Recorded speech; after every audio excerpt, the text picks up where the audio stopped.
अगर आप पिछले कुछ हफ्तों से महसूस कर रहे थे कि रिश्तों में नरमी आना शुरू हुई है, सुकून आना शुरू हुआ है, दिल हल्का होना शुरू हुआ है और कुछ पुरानी तकलीफ़ें जो हैं वो हील होना शुरू हुई हैं, या आप किसी शख्स से, किसी रिश्ते से, किसी फैमिली मेंबर से बहुत ज़्यादा कनेक्शन डेवलप कर चुके हैं, तो ये एक इत्तेफ़ाक नहीं था।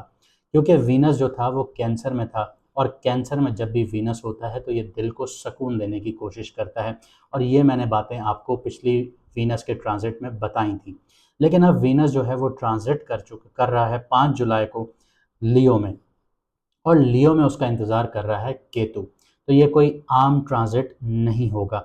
और यहाँ पे जो एक अहम चीज़ है वो ये है कि ये ट्रांज़िट आपको सिर्फ़ ऐसा नहीं है कि मोहब्बत दे, ये ट्रांज़िट आपको मोहब्बत के पीछे छुपी हुई हकीकतें दिखाना शुरू करेगा। ये वो ट्रांज़िट है जो आपसे पूछ सकता है कि आप किसी शख्स को वाक़ई चाहते हैं, या जो वो आपको अटेंशन दे रहा है, आपको टाइम दे रहा है, आप उससे अट्रैक्ट हुए हुए हैं। या आप किसी रिश्ते को वाक़ई में बचाना चाहते हैं, या सिर्फ़ उस इमेज जो उसके पीछे जुड़ी हुई है, उस इमेज को बचाना चाहते हैं। या आप वाक़ई खुश हैं, या आप उस खुशी को सिर्फ़ ज़ाहिर करना चाहते हैं दूसरों के ऊपर कि मैं खुश हूँ, बाकी कोई ऐसी बात नहीं है। क्योंकि लियो जो है वो रिकॉग्निशन का साइन है बेसिकली, और केतु जो है वो अटैचमेंट को कट करता है। और वीनस केतु के साथ आते ही तो दिल को कुछ पुरानी कहानियाँ जो हैं, दिल में जो आपकी पुरानी कहानियाँ होंगी, वो ख़त्म होना शुरू हो जाएँगी, और कुछ सच जो हैं वो सामने आना शुरू हो जाएँगे। अगले कुछ हफ्तों में बहुत से लोग किसी शख्स को नए नज़रिए से देखना शुरू करेंगे। कुछ लोगों को एहसास होगा कि जिस चीज़ के पीछे वो भाग रहे थे, शायद उसकी अहमियत उतनी नहीं थी जितनी वो समझ रहे थे। और कुछ लोगों को पहली दफ़ा इस तरह की चीज़ें समझ में आएँगी कि जो अटेंशन है वो आपके लिए इतनी इम्पोर्टेंस नहीं रखती, बल्कि सेल्फ वर्थ बहुत ज़्यादा इम्पोर्टेंस रखती है। तो हम इन चीज़ों को देखेंगे, लेकिन अगर आपको आपका मून साइन नहीं पता तो कमेंट सेक्शन में अपनी ओरिजिनल डेट ऑफ बर्थ लिखिए, आपको आपका मून साइन बता दिया जाएगा। जिन लोगों ने अपॉइंटमेंट लेने हैं तो हमारी फ़ीस 50% ऑफ है, तो आप लोग अपना अपॉइंटमेंट बुक करवा सकते हैं।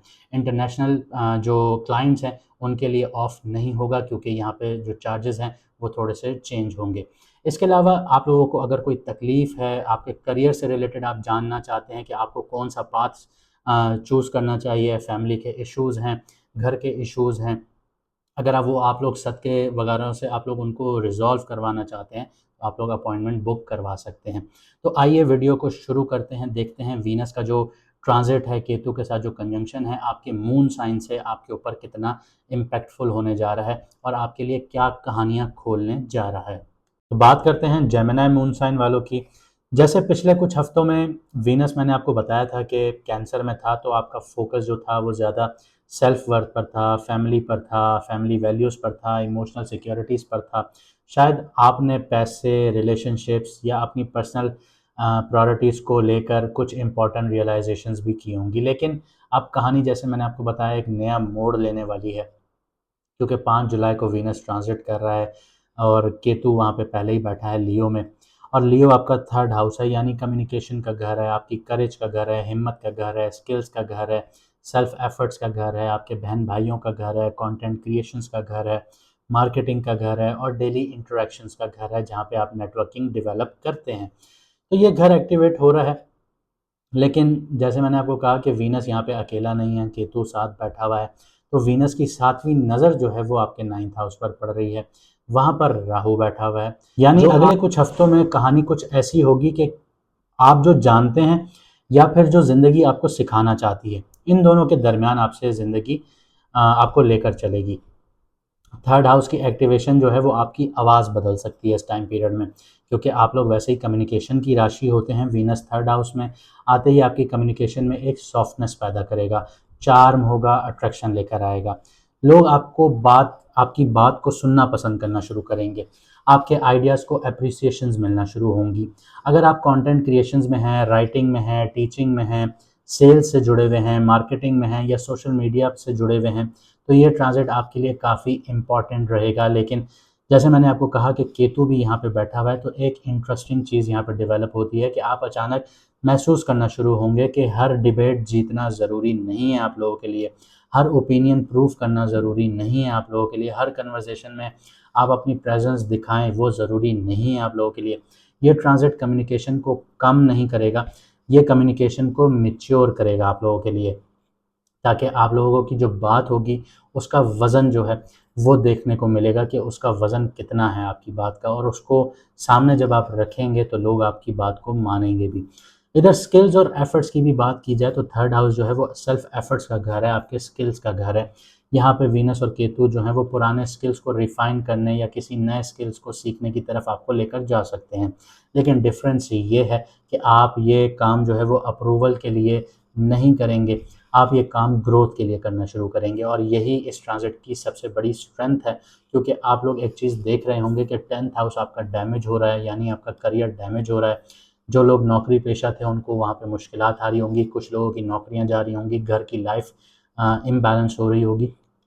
तो ये सारी चीज़ें डेवलप हो रही होंगी आप लोगों के लिए, बहुत ही मेंटल आप लोग कह लीजिए प्रेशर, आप लोग प्रेशराइज फील कर रहे होंगे।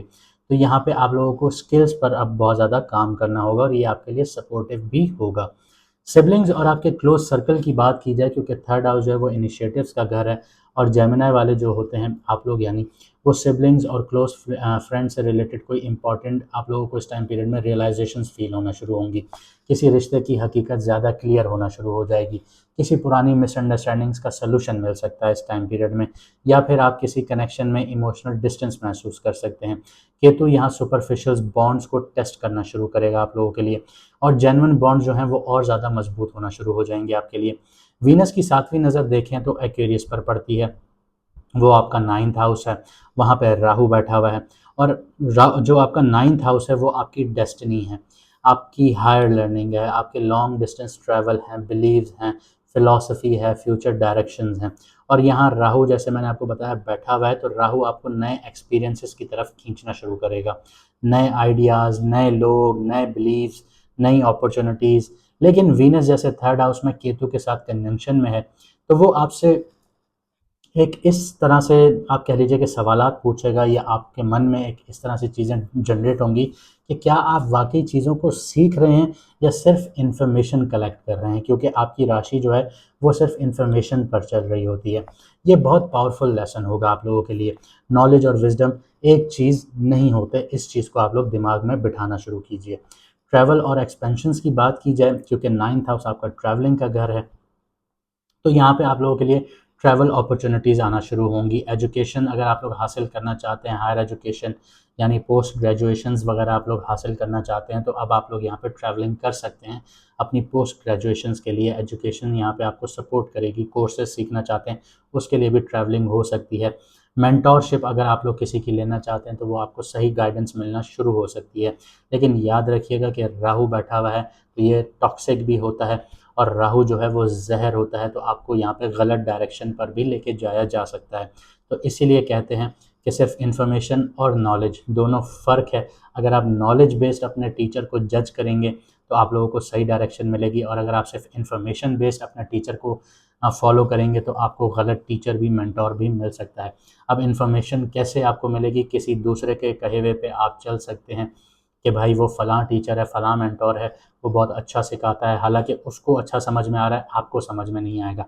और वो जो है, अगर एक बात की जाए आज के ज़माने में हम अगर देखें, तो मेंटोर भी गलत डायरेक्शन पर लेके जाते हैं, लोग भी गलत फॉलो करवाते हैं, लोगों को समझ में नहीं आती तो वो एआई से बहुत ज़्यादा पूछ रहे होते हैं, एआई भी आप लोगों को सिर्फ मीठा मीठा हप हप करवा रही होती है। तो यहाँ पे आप लोगों को समझना होगा कि असली नॉलेज जो है, अगर आप उसके पीछे जाएँगे तो आपको समझ में आएगा कि आप लोगों को मेंटोरशिप कहाँ से हासिल करनी है। तो इस चीज़ में फ़र्क आप लोगों ने खुद डेवलप करना है। इसके अलावा फ़ॉरेन कनेक्शंस जो हैं, वहाँ से अगर आप लोग बिज़नेस कर रहे हैं, डीलिंग्स कर रहे हैं, इम्पोर्ट एक्सपोर्ट का काम कर रहे हैं, तो वहाँ पे भी आप लोगों को बहुत ज़्यादा फ़ायदा हासिल होगा। लेकिन केतु जो है वो आपको यहाँ पे बैलेंस करेगा, डायरेक्शन पर फ़ोकस करवाएगा, डिस्ट्रैक्शन पर नहीं। लव और रिलेशनशिप्स की बात की जाए तो इस ट्रांजिट का जो लव एंगल है वो कम्युनिकेशंस के थ्रू एक्टिव होता है। सिंगल जेमिनी वालों के लिए किसी ऐसे शख्स की तरफ अट्रैक्शंस हो सकती हैं जो जिसकी जो मेंटल हेल्थ है वो बहुत ज़्यादा, मेंटल कनेक्शंस जो होंगे वो बहुत ज़्यादा स्ट्रॉन्ग होना शुरू होंगे।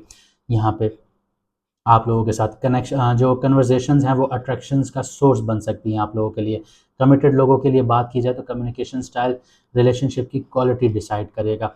आप जो बोलेंगे उससे ज़्यादा इम्पोर्टेंट ये होगा कि आपकी जो नीयत है, आप किस नीयत से बात कर रहे हैं।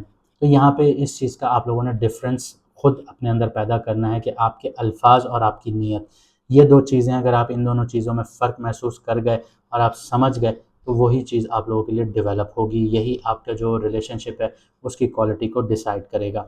फाइनेंस की बात की जाए तो ये डायरेक्ट पैसों का ट्रांज़िट नहीं है, यानी आपके नेटवर्किंग का ट्रांज़िट है, आपकी ग्रोथ का ट्रांज़िट है, डायरेक्ट पैसे का ट्रांज़िट नहीं है। मैं आप लोगों से कोई गलत बयानी नहीं करूँगा। यहाँ पे आप लोगों ने स्किल्स से आप लोग अर्निंग कर सकते हैं, स्किल्स अपने अच्छे करें, उससे अर्निंग आप लोगों को मिलेगी। कम्युनिकेशन बेस्ड अपॉर्चुनिटीज़ आप लोगों को मिलेंगी। अगर आपको एक से ज़्यादा लैंग्वेजेस आती हैं, आप लोग अप्लाई करें एनजीओज़ वगैरह में, वहाँ से आप लोगों को अर्निंग के सोर्सेज़ मिलेंगे। मार्केटिंग आप लोगों की अच्छी है, आप लोग बोल आप बहुत अच्छा सकते हैं, तो आप लोगों के लिए वहाँ से अपॉर्चुनिटीज़ डेवलप होंगी। टीचिंग आप लोग कर सकते हैं, राइटिंग से आप लोग अर्निंग कर सकते हैं, डिजिटल वर्क के थ्रू आप लोग अर्निंग कर सकते हैं। यहाँ से आप लोगों को बेनिफिट्स मिल सकते हैं। जो लोग अपनी नॉलेज को मोनेटाइज़ करेंगे इस टाइम पीरियड में, वो उन लोगों के लिए ये जो फ़ेज़ है ये प्रोडक्टिव होगा।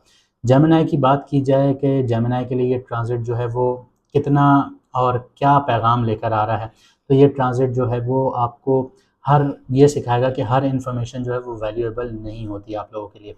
हर आवाज़ सुनना ज़रूरी नहीं है। हर जो रास्ता है आपकी मंज़िल तक नहीं जाता। कभी-कभी प्रोग्रेस का मतलब ज़्यादा बोलना नहीं होता। प्रोग्रेस का मतलब होता है कि सही बात, सही वक़्त पर, सही जगह कहने पर। ये 3 चीज़ें हैं जो अगर आपने समझ ली, इस ट्रांज़िट को आप लोगों ने सही से एब्ज़ॉर्ब कर लिया। अब मैं कुछ आपको एक्शन प्लान्स बता देता हूँ। अपनी कम्युनिकेशन को सिंप्लीफाई कीजिएगा, बहुत ज़्यादा घुमा-फिरा के बातें नहीं करनी। नए स्किल सीखने पर फ़ोकस कीजिए। डिस्ट्रैक्शंस कम करें, अपनी मोबाइल वगैरह चीज़ें, इनसे डिस्ट्रैक्शंस बहुत ज़्यादा बढ़ती हैं, इनको साइड पर करें। लॉन्ग टर्म विज़न्स को क्लियर रखें। हर अपॉर्च्युनिटीज़ के पीछे भागने के बजाय डायरेक्शंस को चूज़ कीजिए कि आपकी डायरेक्शंस कौन-सी हैं, किस तरफ जाना है, उसके ऊपर काम कीजिए, जर्नलिंग कीजिए। ये आपके लिए बेहतरीन है। अगर आप ये चीज़ें डेवलप करते हैं, तो ये एक्शंस प्लान्स जो हैं ये आप लोगों के लिए बहुत ज़्यादा काम के होंगे, जो इस ट्रांज़िट में आपको, आप ये कह लीजिए कि फाइनेंशियली स्टेबल करने में मदद करेंगे। अगले कुछ हफ़्ते आपको यही सिखाएँगे कि असली ताकत आपकी सिर्फ़ नॉलेज में नहीं है, बल्कि नॉलेज को सही जगह इस्तेमाल करने में है। उम्मीद करता हूँ आपको वीडियो पसंद आई होगी। अगर ऐसा है तो वीडियो को लाइक, शेयर, सब्सक्राइब चैनल को ज़रूर कीजिएगा। मुझे दीजिए यहाँ से इजाज़त, मिलते हैं अगली वीडियो में सितारों के सफ़र पर।